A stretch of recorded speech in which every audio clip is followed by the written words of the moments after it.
Hey FFR listeners, this is the producer Rob speaking. It's that time of year when everyone starts to think about the important things in life, like our taxes. Did you know that a donation to Feminist Frequency is actually tax deductible? If you have a few bucks a month to spare, head on over to patreon.com/femfreak, FEMFREQ. Help us out, but also help yourself to all the great exclusive content that's available only to people who are signed up on our Patreon. She's wealthy, she's Western European, but if it comes to the other people saving themselves from the sound of a scary donkey in the dark of night, they will leave her to die.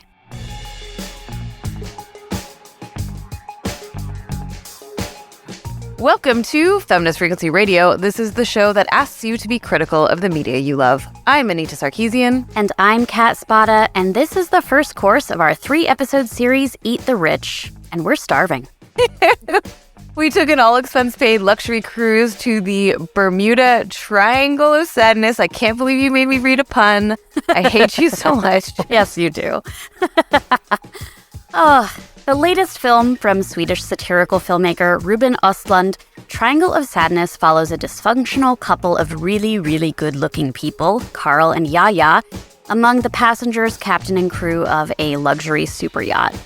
The vacationers, models, magnates, and oligarchs, grapple with the nuances of gender roles and the indignity of underlings who don't always perfectly cater to their every whim. When a storm rocks the boat, the shit really hits the fan, and it seems like things couldn't go any worse until a pirate attack sinks the ship and a motley crew of survivors washes ashore on a remote ?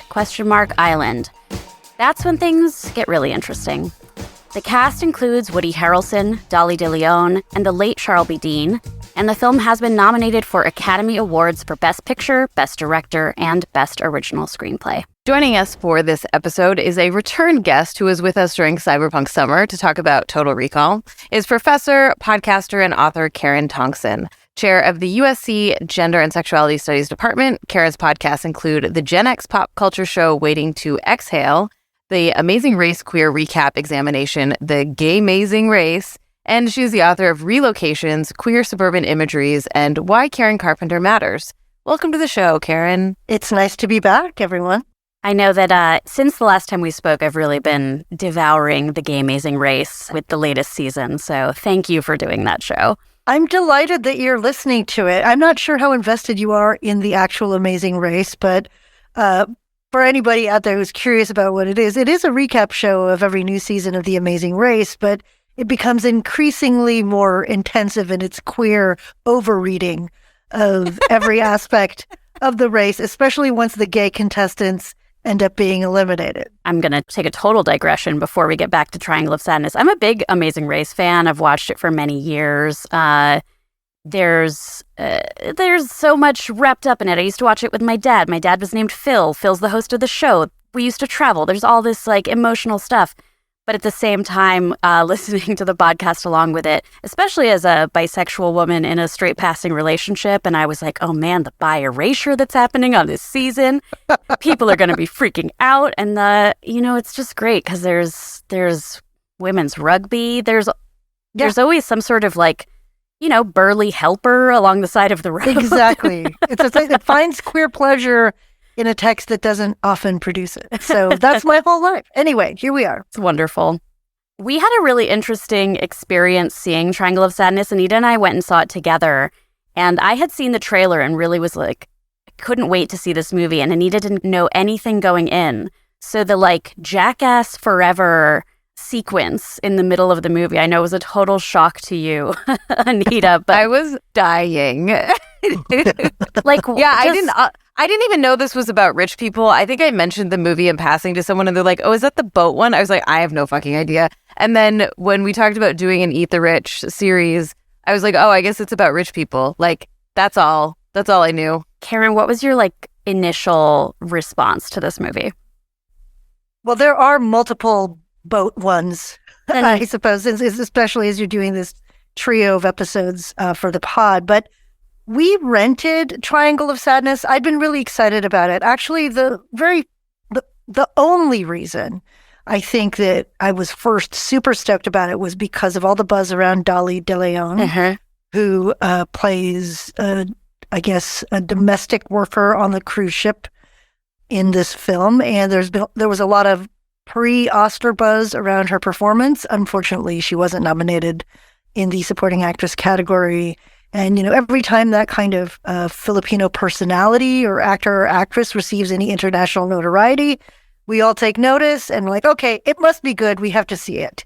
So we rented it, watched it, and I loved her performance. I thought I would like it more than I did, but I guess we'll get into that. I didn't know what it was. Like, honestly, when it started, I'll have to say, the initial scenes, the Balenciaga H&M scenes, with all the male models, sort of threw me for a loop because all of the other advertising I'd seen around the film revolved around the boat and Woody Harrelson in a kind of captain's outfit and Dolly.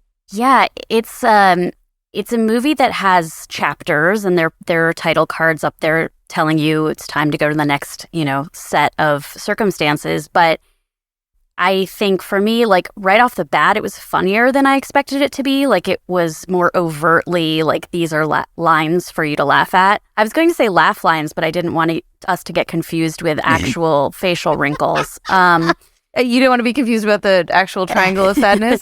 That reveal, it's always funny when a movie like calls out the title. I don't know why. I just always notice it. And the way they did it in this movie was just, it got me. I was like, oh, this is like, that's what you're naming your movie after. And so for people who haven't seen it, it is the little in between the eyebrows frown line. But then like we were with this couple for a lot longer than I thought we were going to be. Like their argument about paying for dinner and what does that mean and why are we even together and are you that wrapped up in gender roles. I was like, what is this movie about? Like, when are we going to get to it? Like that was kind of the thing. And with Dolly de Leon, I'd heard a lot of, she wasn't an actress I was familiar with. And I'd heard chatter that like there's this, it's kind of like with Troy Kotsur last year. Like there's an actor you haven't heard of who's maybe in the mix for an Oscar. And so the fact that also she didn't really show up substantially until like the last third of the movie was surprising to me. But I mean, I don't feel like I have that much to say about the beginning. Like really, it started for me once we got to the boat. It's interesting. So I haven't seen The Square, which is a previous film from Ruben Östlund. And apparently this one is a lot more slapstick and a lot more funny and a lot more like obvious. Like it's not a subtle take, right? Every moment, like there's no question about what is kind of happening. And so it was interesting to me near the beginning when like you see glimpses of what is to come, right? So the scene at the beginning where they're doing the modeling and that like the over the top announcer guy or whatever is making them do this like back and forth between the different kinds of modeling. When it really was like, oh, this is like actually kind of a comedy was the elevator scene where they're having a fight through elevator doors. And I'm like, okay, this is going to be funnier. And then it just kind of keeps going. So it's an interesting packaging of this type of film, especially in contrast to the other two films that we're going to talk about, which are also comedies in their own ways, right? But that they all kind of do them a little bit differently. So I think that's one of the things that's interesting about the setup. I also think that like the progression of the chapters is interesting, right? Because you have like a micro into like a slightly more systemic into like a more global kind of look in the ways that the chapters approach class and wealth and power, really, because the power is the whole through thread. And so it's interesting that you have it framed as, well, one of the few industries in which women get more money and that this guy is the one talking about gender roles and that she's the one reinforcing the gender roles. And so there's something interesting here, especially when you get to the very end about the whole like power corrupts. So if she's holding more power, she's like reinforcing these gender roles and that like behooves her or benefits her in some way. So I don't know, that threw me a little bit at the beginning where I was like, what are you doing with this? Like why is this the container that you have chosen? That's an interesting, when we were kind of identifying, okay, these are three kind of zeitgeisty movies right now, and they're talking about power and wealth. And Hollywood is like as problematic as any other industry or like social structure in terms of power and wealth and what it reinforces. But this fashion show at the beginning also is kind of like, you know, this isn't a movie making fun of the movies, but that fashion show is just as like artificial and ridiculous as anything else, and how it's almost like a social impact message during the fashion show, but at the same time, like, these rich people have to step aside for these richer people. And then that's kind of the dynamic, I guess, that it is getting at, is not just like the stark difference between a billionaire and a domestic worker, but the differences between a millionaire and a billionaire. The differences between a very handsome man and a very, very handsome man. Yeah. and also, honestly, between the kind of niche sort of worlds of capital that exist, right? So it's, you know, the models are a glimpse into a particular kind of creative class capital, and of a particular kind of like youthful sense of, or at least youthful generational sense of influence, power in these really kind of small niche ways that gives you or grants you access to the cruise, but without enough capital to pay for your meal. And so you get at least, you know, that rendering of one form of power, one form of capital, creative and cultural capital. And then you get introduced, of course, on the boat to all the other sort of historical legacy forms of power and wealth and influence. So those are the things for me, like, that's why we get the couple as the setup, you know, from the beginning, and sliding into the scene of considerably older people who, you know, have over the course of time still retain their wealth, as opposed to these two who seem or appear wealthy, the models, right, but who really just don't have anything. Right, and what they have is not like transitive. It's going to run out so soon.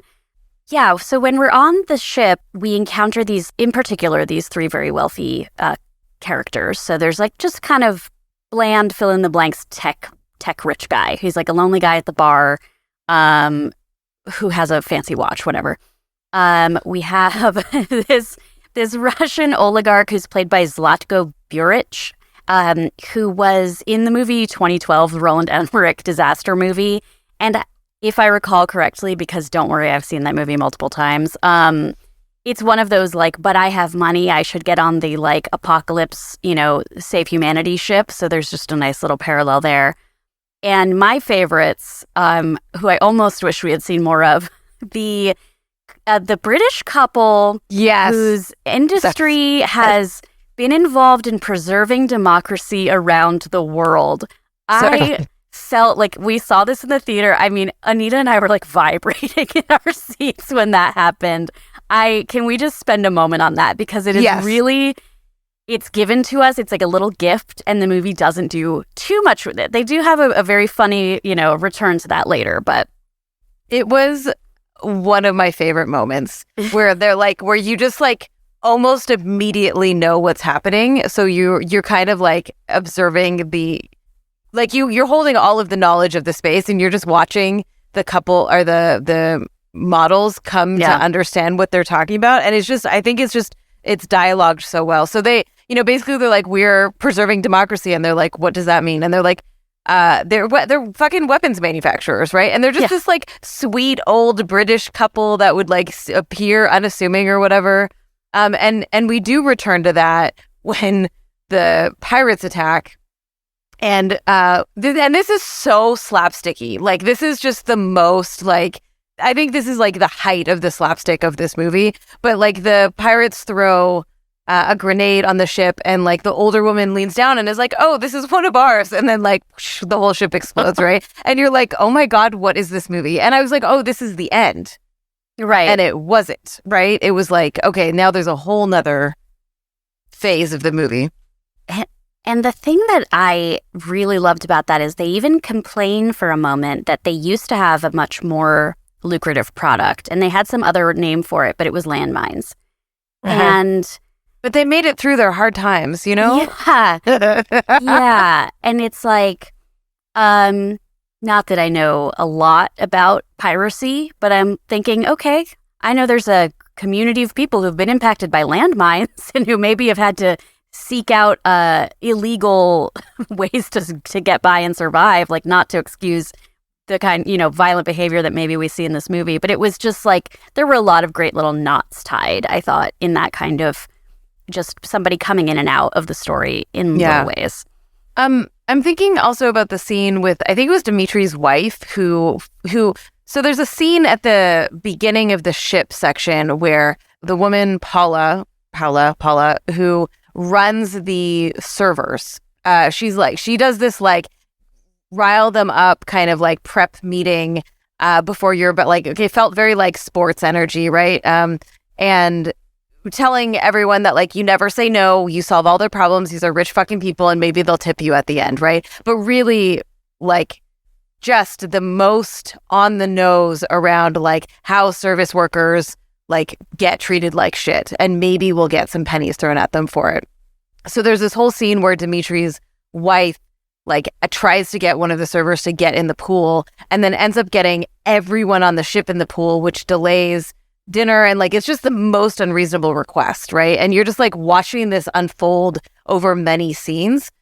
And all of these things are like, oh my God, these rich people are so entitled and they're so out of their goddamn minds and they're so disconnected from reality.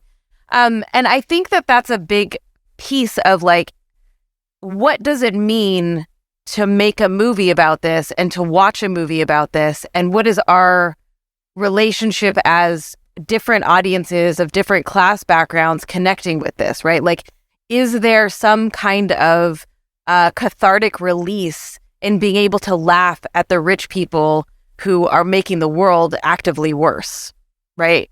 Well, first of all, it's a satire, it's a send-up, right? So I guess, because how awful things have gotten really makes most of us want to give up and just cry or whatever, or exist in a state of sadness, which is in the title, right?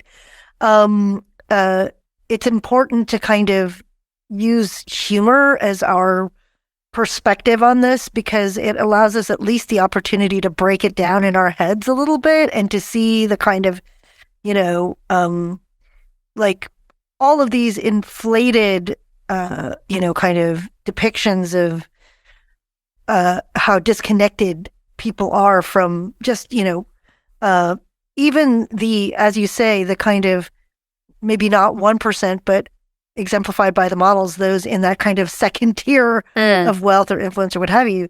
The thing about it that strikes me though is that, we see all of these brown workers on the boat. We know that like, the sweaty hot guy with a beard gets fired. Right. Because, the model boyfriend is jealous of the fact that he's, out there kind of flexing, his rugged masculinity in front of his model girlfriend. Muscles that come from actually working and not... Working from, exactly, non-manscaped muscles. And then you see, or you're introduced to largely Filipino domestic workers on the boat doing the janitorial work, doing the cooking, doing the mechanical work.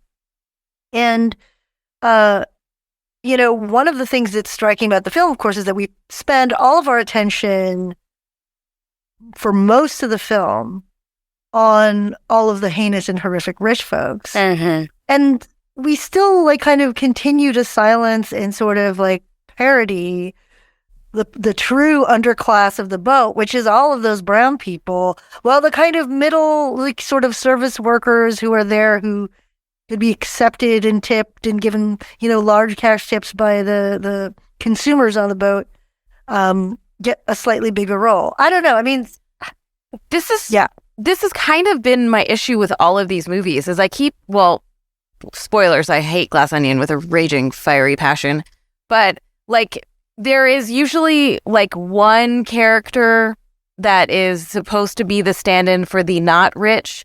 But I feel some tension around what you're talking about that I haven't been able to quite grapple with, because it is starring the rich people. It is from the perspective of the rich people, even if it's making fun of them, right? And so like it doesn't mean that we can't have that, but then what would this movie look like if it was actually from the gaze and the lens of the working class on the ship, right? Or the, how would that be different? How would that be a different movie? Yeah, or even just not even directly, a direct inversion of like the gaze, but, some sort of spreading out of that gaze. We kind of like, they will always be all the way beneath the undercommons the whole way, right? Until an exceptional event creates the occasion to finally see somebody else's story. And I think that is what the film is getting roundly praised for, is that final third where we see or witness the ascendance of one of these silent, indistinguishable non-characters who is brown, then become a sort of overlord in the Lord of the Flies setting of the post-pirate encounter. But anyway, so I mean, that's why the film, I think, has its, has been roundly embraced. But for me, the kind of opulent and kind of slapsticky, excessive critique of the rich by kind of, training the eye on the rich and the disgruntles who serve them started to get tedious around Woody Harrelson's character and, the ship captain's debates about Marx and Marxism and communism with Dmitry, the Russian oligarch who lived through, communism, but who emerged as, a great autocratic billionaire. Yeah, that definitely felt unnecessary. Like, it was happening when there was so much like bombast too going on in this movie that I'm very curious. I mean, the soundstage that they were on must have been fascinating. How these actors, and I heard it was I read it was grueling, that they sometimes would do 20 takes of a scene. I can only imagine when you're being pitched like that, and the scene where visual effects is happening. That scene where the woman was trying to throw up in the toilet and was just being like swayed back and forth on the floor and all of the muck. Like, I was laughing so fucking hard, but I was also thinking that I was like, oh my God, filming this must have been a grueling nightmare. And like, there are occasional acting roles where you think there is no vanity in this person right now who is putting themselves through this for this film. But there's already so much to pay attention to that it really did make it sort of like an over stimulation when they're having this back and forth and turning the microphone on so that everyone can hear them reading quotations to each other or reciting like different bon mots about capitalism and communism. And at the same time, this is a moment. So I wanted to talk about the janitorial workers who are on this boat. We first see them when Paula, who reminded me of Tabitha from Tabitha's Salon Takeover. I don't know if you... Oh, totally. I remember Tabitha. She was this sort of like severe, short blonde hair, and she was Australian, and she was like the bar rescue of hair salons. She'd go in and go, that's it, I'm taking over. So anyway... she's giving the below deck crew this like, you're gonna get tips, you're gonna get money, and they're stamping and stomping, and then there's just like a quick shot to the staff down below who kind of hear this, and they've probably heard this every time they've gone out on a cruise.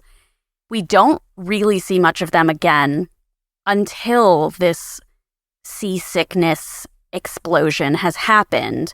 And now we have all of these women who've come just diligently to just scrub and clean up all of this puke and shit all over the place while it's still happening, while the boat is still rocking and rolling. And it's like, it's this sort of weird, it is like a homogeneity of just all of these women at once are indistinguishable. They're just here to clean. And it's not until Dolly de Leon that we actually get one character who has a presence. Like with there are, 3 or 4 of the sort of like mid to upper level servant on the ship that we do get to hear from. So yeah, like I would love to know, is is once we see her on the island, we know who she is there. Was she like that before? Was she in any particular way bossy or whatever, like to other people before this extraordinary act? We have no idea what her character is like. I think the general read is that she's not, and that it's the situation of topsy-turviness that produces that. But as a Pinay person, a Filipino woman, like, who, I know that attitude, and I've encountered it, and I've seen it from people of Dolly's characters, class background and role. And, I don't know. There are a couple quick things I want to say. First of all, I also belly laughed and laughed really hard at this film. And, it was kind of only after the fact and after watching that final third, the part of it that everybody's just like, wow, what a great twist, that I had a weird feeling. I was left with a weird feeling. Mm-hmm. And we can talk a little bit more about that, obviously. I think we're going to get into that. But the other quick things that, the two things that stuck out to me about like the sort of sections on the boat are that, as you mentioned, the swimming scene where all the staff are being pried away from their work and being made to swim to indulge this woman's whim to wish to spread joy to all the hardworking people. But of course, spreading joy is actually like kind of ruining their lives because, it takes them away from doing what they have to do and makes things harder for them. And I thought that was like probably one of the most important messages to kind of come out of the film, is the extent to which, pleasure or charity is actually sometimes in and of itself the thing that's most harmful for folks in the undercommons. And then that debate between the captain and Dimitri, Woody Harrelson Dimitri, it's just like part of what makes it overwhelming is just the kind of deluge of mansplaining that that appropriately leads to this like grotesque scatological like event. And I know that it's supposed to be a critique of that, but at the same time, I don't know, I feel like there's something heroic about it amidst all of that I'm like, whatever. Karen, did you see White Noise? I did see White Noise. I fell asleep at some point. But I'm sure you saw the professors professoring at each other. Oh, yes. Yeah, of course. I mean, those parts are very familiar to me.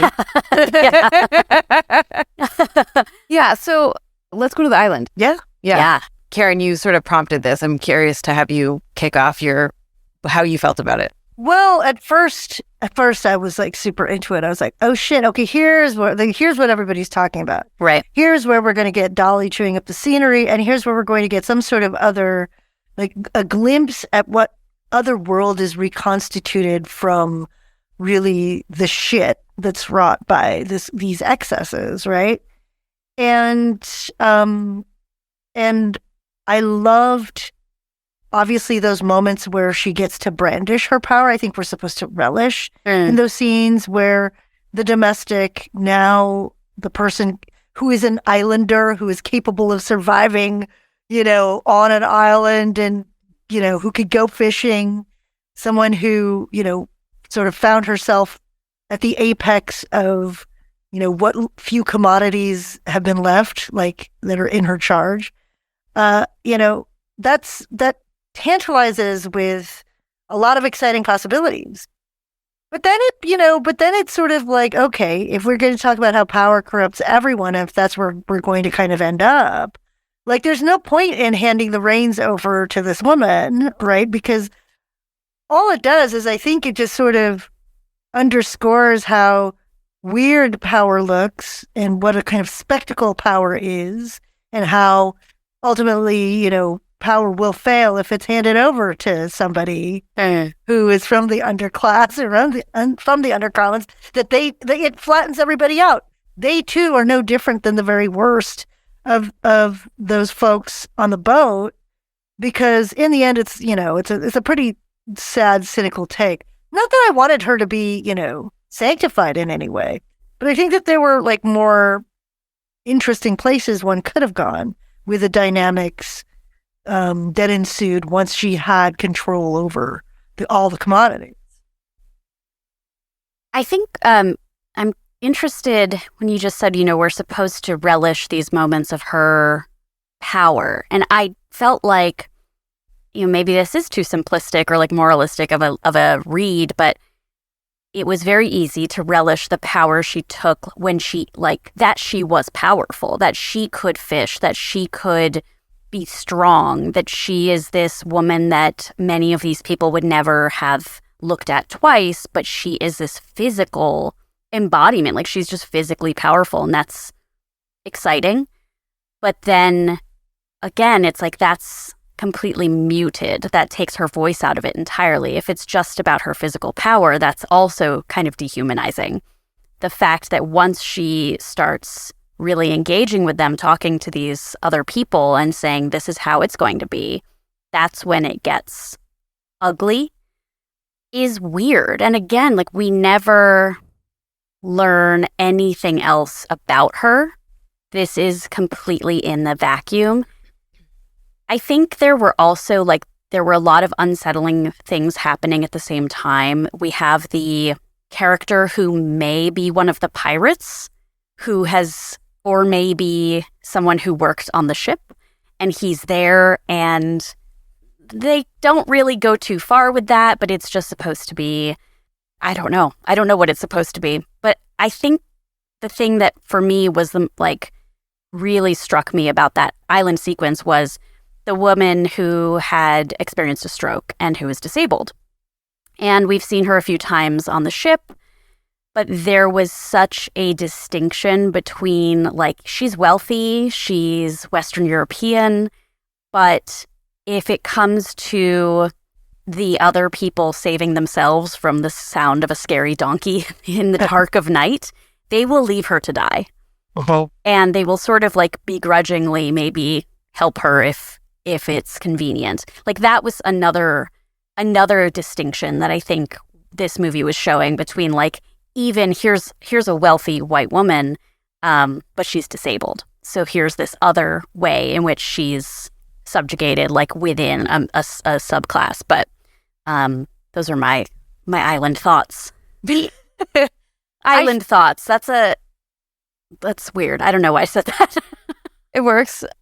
I still don't know where I land on this part. And I think there is an immediate satisfaction and joy in her just being one for me, one for you. Well, I get all of the shit. I did all the work. Fuck you all. You've treated me like shit. There is an immediate visceral satisfaction to that moment, right? The guy who shows up that is a worker, whoever, he's work on the ship, theoretically. He's not a wealthy person. The fact that he gets lumped in with all of them because he can't start a fire is weird to me. Right? And that he immediately associates with those people and gets lumped in with those people despite having more in common with her, likely, in some ways, at least in class strata, right? And so that felt weird to me. And if we're going to make a statement about divisions of class and that sort of thing. So it seemed a little simplistic of oh, well, power corrupts and now she has all this power and fuck everyone else to some degree. What the fuck did this guy do, And also the implied grotesquerie of her, sexual relationship with Carl. Model. Yeah. Carl, model yeah. man. With Model Man, yeah. It's supposed to be funny that he's kind of into it. And then, Which is gross, yeah. Yeah, exactly. It's we're ha ha ha, how gross that he is actually kind of into it. Or first of all, it's gross that she, demands his, payment in sexual favors for, all the stuff that she has access to. I mean, and then it's just a gag that, it's just oh, okay, he has this hot girlfriend, Yaya, who he's had all this tension with since Act 1. And now he's finally getting dommy-mommied.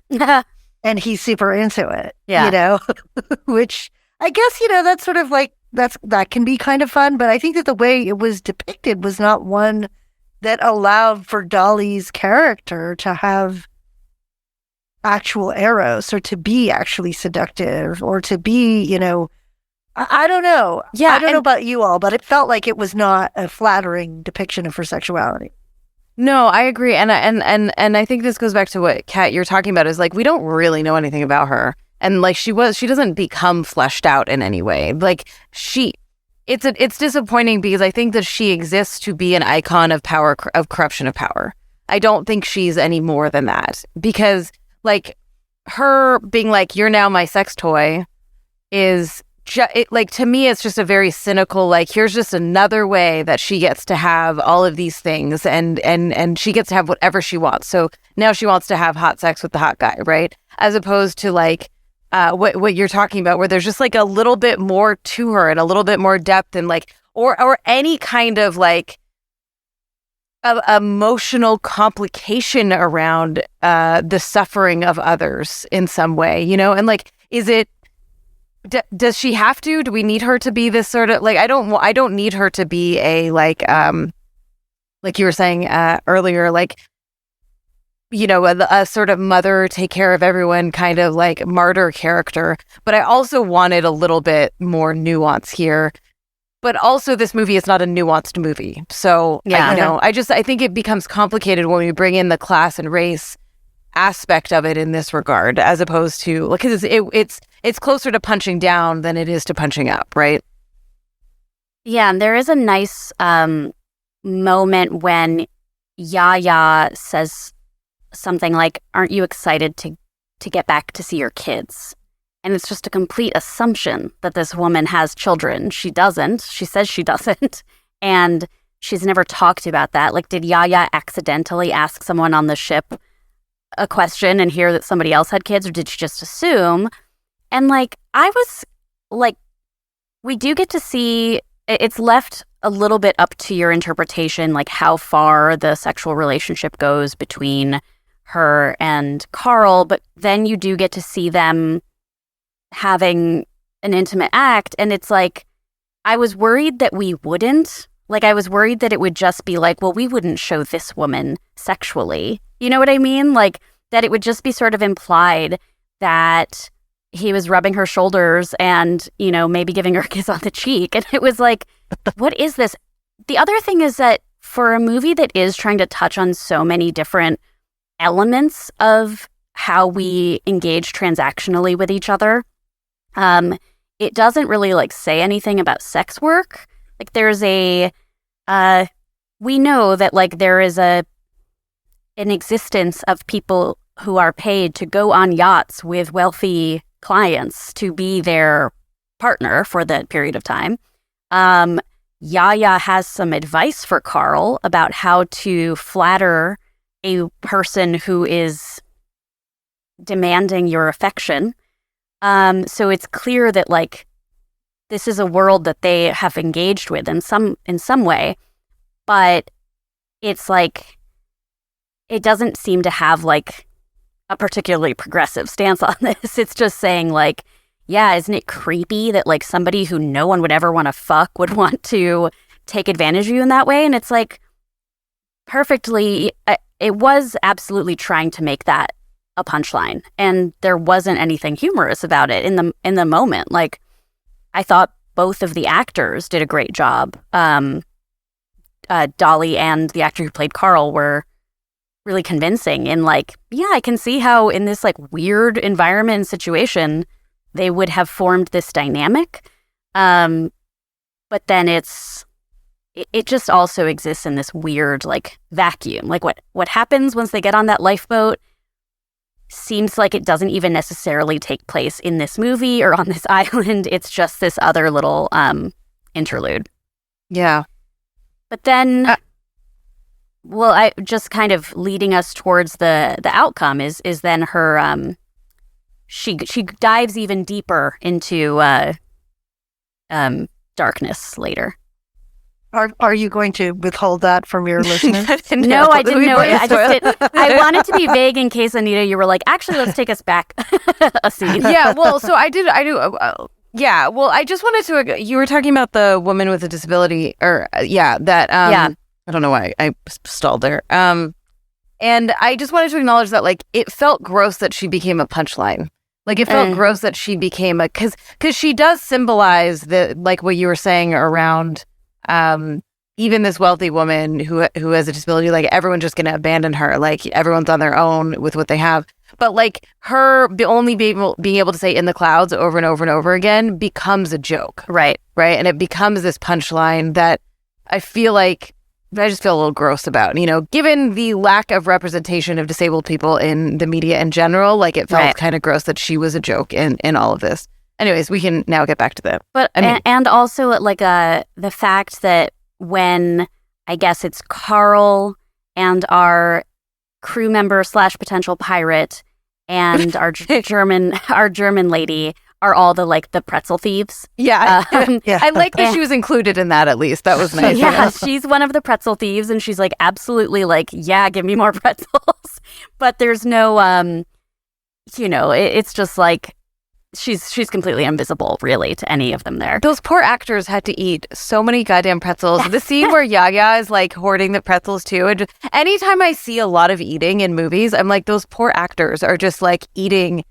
Like, anytime, like, you have to chug, you're like, how many? 5 takes at least minimum you have to do over and over again? Sorry, I can't. This is my director brain that I'm like, I'm so sorry that you had to do that. No. But yeah, I think that, it's an aside worth noting. Well, with the setup we get in the beginning with, Yaya and Carl and them negotiating what kind of transactional relationship they're having, right? And then all the examples that we get on the boat of different transactional relationships, whether or not it's, there was also, like, I was slightly confused about the Russian fertilizer oligarch, his wife, and was there like a third, or was that? Yeah, was it like his daughter or like a mistress? Daughter? Yeah, I was so confused about that relationship. Yeah. So there's also some dynamic there where I'm like, wait, is that the daughter, or is that just like the mistress, and then like nobody cares? It's just like they're traveling as a kind of a different triangle. Yeah. Look at and then making connections everywhere. Well, and then I guess this is the teacher's job, is like to make connections out of like a random assemblage of things. But then there are also all these other couples, right? Like the husband who had to take care of the woman who had the stroke. The other, all the other different kinds of transactional relationships you see. And then finally, of course, the transactional relationships everyone has to forge with Dolly's character on the island, undoes some of the pre-existing ones. And so, is the film really saying all relationships are fundamentally at base transactional and there's like really nothing beyond that? Yeah. And I kept thinking, okay, this is a different movie, but I kept thinking, like, she could teach them how to light a fire. She could teach them how to fish, and that fucking sucks for her. And that is a great example of how marginalized and oppressed people have to fucking teach everyone with privilege all the shit. But, like, you can create a little society where it's not just you doing all the things. So, like, she's withholding that knowledge so that she gets to hold the power. But also nobody was like, cool, I don't know how to do this. Will you show me? Like, let me help. And so they create this little matriarchy. So so there's like a bit of an assumption that she's showing some of the women how to do things to like help her out maybe. But like, I don't know, the fucking like revolutionary, like utopian in me is like, well, then they could create a new social dynamic here, right? But instead you get to the end and it's a resort island because of course it fucking is. And it annoyed me that I didn't click into that as soon as the person that was walking around selling like a bunch of bags and hats and stuff. I was so like, oh my God, I can't believe I didn't click into that immediately. You learn it's a resort island. There's a resort on the other side of the island, right? And when Yaga's like, oh my God, we're free. And then Abigail is like, oh, cool, I'm going to murder you so I get to be powerful forever or whatever. And I was just like, I kind of rolled my eyes. Like, I was kind of like, okay, like, yeah, I get that this is how you're ending this movie based on everything else that you've done. But like, it just. Yeah, but also just the fact that she's unwilling to imagine a different kind of world. Dolly's character is unwilling to like imagine or that none of them are willing to imagine another kind of world or way of being together. I mean, I guess that's edgy because it's a dark and deep and cynical take, but it kind of runs counterintuitive to how a lot of people in Dolly's position actually have had to create and manufacture and like really fashion better worlds, more livable worlds for themselves and for the people around them all the time. So it kind of, I think that, it doesn't just obscure her labor on the ship or anything like that, but it does kind of, more often than not, like folks in that position or who have been in Dolly's character's position on the island and on the boat are doing everything they can to actually kind of bring people with them or at least sustain others in ways that aren't just, about like lording power over them. So, I don't know. I think that there's a very flat sense of what power is and where its inclinations are. And it also just like kind of evacuates any more complex sense of desires, even kind of gross and manipulative ones. I feel like, I think that in the kind of broad brushstrokes of, everybody being, power hungry in their own way or wanting to like attain that position or that status, we lose other desires that are also kind of complicated. That might be more interesting, Yeah. I love this. This just helped me really understand why I feel icky. The flattening of power and the lack of nuance around those intricacies, I think, is what I haven't been able to quite verbalize as to why I like walked out of this movie despite enjoying it, being like, this didn't do it. This didn't do what I wanted it to do. Not that it needs to serve me, but you know what I mean? Like there's a simplisticness to it that I couldn't quite name. So thank you for being our guest on this podcast and helping me understand that. I laughed, and then like the final third happened, and then I was like, huh. And then there was a kind of empty, but it wasn't like the kind of emptiness that was like, wow, I'm really thinking about this a lot. What if the movie, we actually need to wrap up, but what if the movie just ended in the second act, right? What if it didn't go to the island? Right? Like that's a different movie. Totally. And I think there's an argument to be made for like the explosion and it ends and that's the movie. I'd be so here for that to some degree, It kind of felt like he was trying to break that second act like down into its simplest atoms or something, like just based on the fact that now that we're on this island, like once you see Dimitri's wife's body wash up on shore and he's heartbroken, but then he immediately starts taking her jewelry off of her.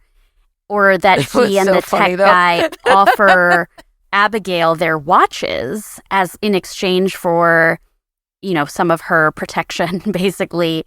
And like that kind of asks the questions like, are you operating on the assumption that like you're going to get rescued tomorrow and you're going to be able to go sell that watch for gold?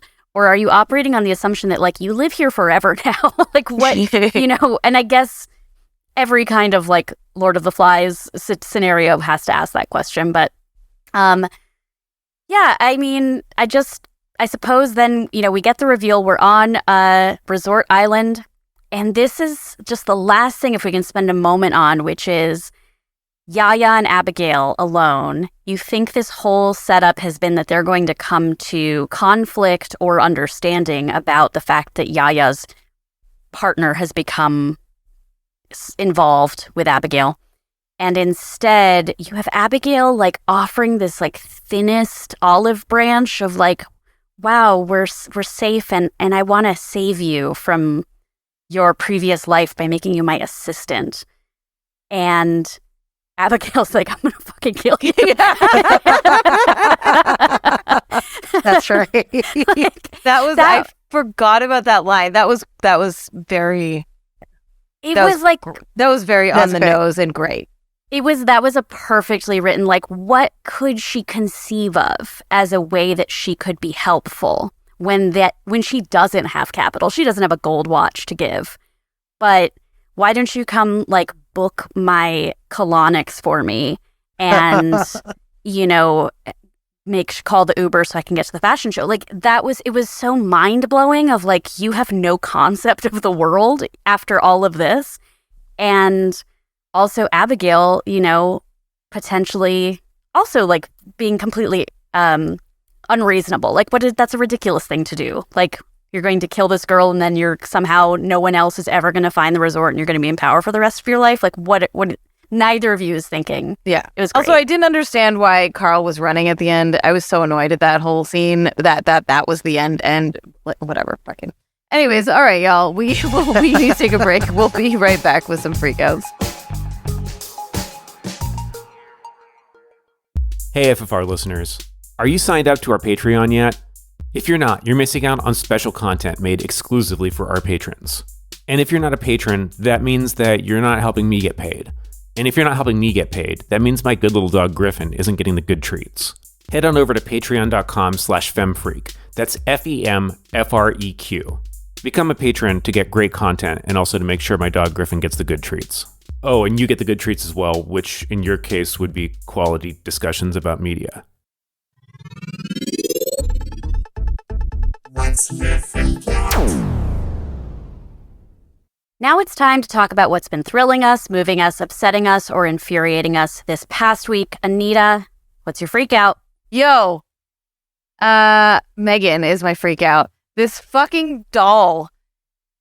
I can't. Okay, this is not the kind of movie I would ever see. I saw trailers for it and was like, what the fuck? Like, I would never go see this. This looks so stupid. And then one of my movie friends was like, yo, everyone is saying Megan is really good. And I was like, what? I don't understand. I don't really, like, I'm, you know me, I hate everything. So when people really like things, I'm like, I probably hate it anyways. But then the Draft House started doing $9 Tuesdays. And I was like, well, I will go see this movie for $9. And was it a rowdy screening? No. This should be. So I know. I'm more and more, I would like screenings to be more rowdy and less like in silence. I want more audience participation in films. So that's a whole nother freak out. But this movie is fucking funny. Like, really, I was like, there's a 15-minute sequence in the middle where I was laughing the whole fucking time. Like, I really, really startlingly enjoyed this movie. And I walked out of it and like couldn't stop thinking about it. It was just so gleeful. And I like drive home. Like, it took me like a solid hour after the movie to like come down from watching it. It had been so long since I walked out of a theater just really like, man, that was a fun ride, you know? I think that it also like, it's not trying too hard to be anything, you know, like it knows what it is and it just nailed all of those beats and it just did it. It just fucking did it, you know? And so I don't know. I'm still kind of high off the joy of the fact that this movie was so entertainingly like what it is, you know? Pure satisfaction for an hour and 42 minutes. That is a tight movie. Not a single thing felt extraneous in Megan. Everything in it belonged there, and it was good. And yeah, exactly. I haven't been that satisfied seeing a movie in ages. Yeah. Short movies, everybody. Start making shorter movies. We don't need this 3-hour bullshit. I was going to go see Babylon and saw it was 3 hours. I was like, there's no fucking way I'm watching this in a theater. I'm going to need like 3 breaks in between watching that movie. So anyways, highly recommend. I think it's fucking hilarious and very entertaining. And there's one moment I really want to call out, but I kind of don't want to spoil it for people who are going to watch it. So I will tell you all that later after we're done recording. Kat, do you have a freak out? I do, and it is a mixed bag emotionally, but my freak out is Margaret Cho in general. I have been going for the past few years to this weekly comedy show that is amazing and often has like great pop-in guests. 2 weeks ago I went and Bobcat Goldthwait showed up and it wasn't on the lineup and it was so cool. And I went to the show last night and Margaret Cho dropped in and she has been on my radar, right, as long as I can remember. And I think she had like an MTV reality show or, VH1 reality show when I was a teenager. And she has this capacity that I feel like a lot of comics wish they had to yo-yo a set between an acknowledgement of some real hard, scary truths and then giving you the permission to laugh about something completely unrelated in the next breath. and then go right back to the fact that in her set last night, she was talking about the fear that she has as an older Asian woman in a time when there's violence and death that can be suffocating to members of the Asian community. And it occurred to me that the last time I'd seen Margaret Cho live was about a week after the Atlanta shootings. And how you can't even point to coincidence in things like this because they are so frequent and so feel like this type of violence, this type of gun violence, this type of violence, whether or not it stems from white supremacy, feels like it can be inescapable. And Margaret Cho will get up there after a set where someone's, talking about my 5-year-old was being so silly, and then Margaret Cho comes up and she says something completely honest and genuine. And then she says something completely honest and genuine about douching, and you laugh. And then she goes right back to the complete honest and genuine fear or sadness. And it's just like, that's the human experience, man. And I just was reminded, last time I'd seen her, I was excitedly bought a ticket to go see Margaret Cho. And this was just like a drop-in at an outdoor comedy show. And that both experiences in both venues just kind of reminded me why she has the staying power that she does, because she just has again, a skill and a talent that is why I think comics and creators who are that deft with that sort of thing are so important in our scary world. So she's my freak out. I mean, she's the original. Yeah. I was concerned that she said something disappointing, and I'm glad that... I know. I was like, are you going to cancel Margaret Cho? Yeah, imagine. Right here. It's just like, On oh Feminist shit, Radio. is it about to happen? Cat Spada's coming for you. No, I mean, just the fact that I'm even hesitant to bring up this situation, right? Because it's oh, what do I have to say about it? I don't know that I have anything additive to say. That's why I was well, I guess my freak out is weird, but that again, she just kind of was this ray of inspiration, of divine whatever, of this is what you were placed on this earth to do, is show us how you see the world. One of the other comedians that I think does this super well is Hannah Gatsby. Mm-hmm. Where you're just oscillating between rage and sadness and anger and laughter, all kind of interwoven in a very similar way. And I appreciate that, because I think comedy should be real, and not should be. Right. Comedy can be all kinds of things, but I appreciate the use of comedy in these kinds of spaces to help people heal, right? Or to help people make sense of things that that you can't make sense of. That's the saying, right? Comedy is tragedy plus time or whatever. And it's this isn't plus time. This is just tragedy. Yeah. And this is tragedy and comedy, because that's life. And that is just what I love about her. Okay. End of fangirl rant. Karen, do you have a freak out for us? Well, I do have a freak out, and it's more a kind of sense of feeling puzzled than being totally stoked or being sad about something, whatever. But it's actually something that I've observed across the field of pop culture recently, and it's related to Triangle of Sadness, because Triangle of Sadness ends up focusing on a Filipina, on somebody who is Southeast Asian, right? In a kind of surprise final third. And I've just noticed that this is just in prestige projects. Southeast Asia is and Southeast Asians are making a lot of appearances, but in these kind of puzzling ways. So it's kind of the opposite of saying, yay, victories for representation. And instead, it's asking us to think, okay, why in The Last of Us, the new kind of prestige series on HBO, which is based on a video game, in the second episode, we learned that the origins of the outbreak, essentially, that's kind of destroyed the world and sent it into dystopian chaos, originates in Indonesia. Uh-huh. And that is a choice, my friends, because in the video game, it was South America. It was still the global South.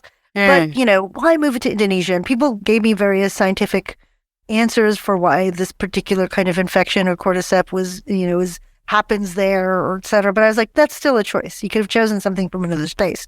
Also, and this is this is spoilery. I'm not going to say what happens, but Tar film winds up in the Philippines. And I'm like, yo, this is a swerve I was not expecting. Yeah. And it becomes a kind of reckoning for the main character. And I'm not going to say much more than that because I don't want to spoil what happened if people still haven't seen Tar. But it really kind of threw me for a loop. And I was like, well, what is it about Southeast Asia and Southeast Asians that is inspiring people to turn there as a place of reckoning? I mean, I have all sorts of historical answers for that, but the way that reckoning is happening is a little bit strange. Also a little bit kind of flattening. Also, kind of a neo-Orientalist in its own way. So just, I'm curious. I'm just curious, like, why folks, I guess, that's the kind of, it's a kind of old exoticism. And yeah. I hate academia, but man, I love academics sometimes. I'm just like, please please go on. Tell us more. I will listen to this TED Talk. Yeah, I mean, just super curious. Yeah, but so like, I would love, that I put that out into the world as a curiosity, as I said, and as something that's worthy of further conversation, something that I've been talking to folks about as well. If you are a Patreon subscriber, then we have a Last of Us discussion available just to you, and we do talk about this in that, because I was like, what the fuck? What is happening right now? I was like, are you trying to include people of color somehow by wedging them in here? Like, what the fuck? This is not the way to do it, Neil. I don't know who actually wrote that part, but anyways, that's super interesting to observe this pattern and what it means, I think I'm going to have a couple more questions on that topic in our Patreon bonus today. So, well, this episode is going to be out. The Patreon episode, whatever, y'all. Yeah, we're recording literally recording it right now, but it will be out before you hear this one. So, turn it back time.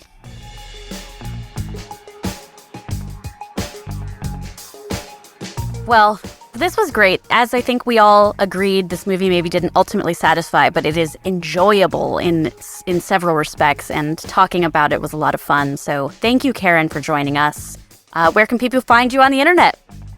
You can find me at Inland Emperor on Twitter and at Tongsonator on Instagram. You can find me at Inland Emperor basically on all of the Twitter substitutes as well. I've not become good at Mastodon in the interim time, but you can also listen to Waiting to Exhale podcast. That's X-HALE, or you can look up The Gay Amazing Race, or just Google me. I have books and I'm a professor somewhere, so see ya. I'm Anita Sarkeesian, and you can find me at Anita Sarkeesian on most things. I'm Kat Spada, and you can find me at cat_EX_machina on Twitter. And be sure to follow Feminist Frequency all over the place at FemFreak. Do you like that new FemFreak content? Our social content's doing so well right now because somebody is running it for us, and that somebody is Kat. That's me. If you're a Patreon subscriber, be sure to stick around for a bonus episode with our special guest, Karen Tongson. If you like the show, please help other people find it. We gotta work that algorithm. So subscribe, rate, comment on iTunes or your favorite podcast app. Thanks so much for listening. Bye.